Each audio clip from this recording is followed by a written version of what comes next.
சில புலம்பல் பார்ட்டிகளோட பிரச்சனைக்கு நம்ம தீர்வே சொல்ல முடியாதுங்க. அதுகளோட ஈவு புலம்பலும் அவ்வளவுதான். தீர்வு சொல்ல முடியாது.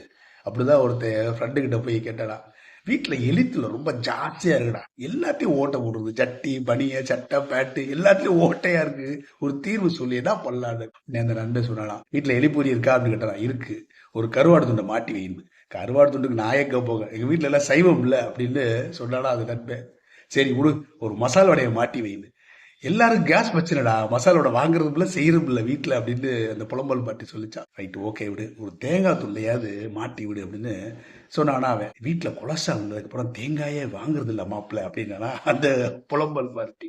ரைட்டு விடு, அதையும் விடு, ஒரு பிரெட்டை வாங்கி அதை தேங்காய் எண்ணெயில முக்கி மாட்டி விடு அப்படின்னு. பிரெட்டா, ஒய்ஃபுக்கு பிரெட்னால அலர்ஜிடா, பிரெட்டே விழுங்குறது இல்லை அப்படின்னா கடுப்பாயிட்டான் நண்பன்.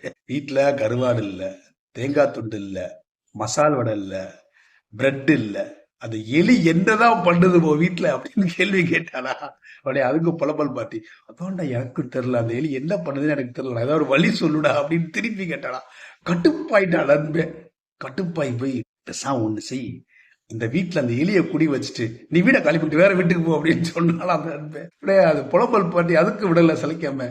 யோசிச்சேன்டா அதையா செஞ்சிருவோன்னு. கடைசியில அந்த வீடு சொந்த வீடு, அதை விட்டுட்டு எங்கடா போறதுன்னு தெரியல, அதனாலதான் அதை செய்யல, ஏதாவது வழி இருந்தா சொல்லுடா அப்படின்னு திருப்பி ஆரம்பிச்சால முதல்ல இருந்து.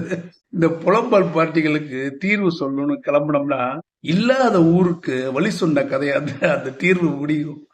நல்ல ஸ்டலை விதைப்போம், நம்பிக்கை வளர்ப்போம், அன்புடன் நம்பினார்.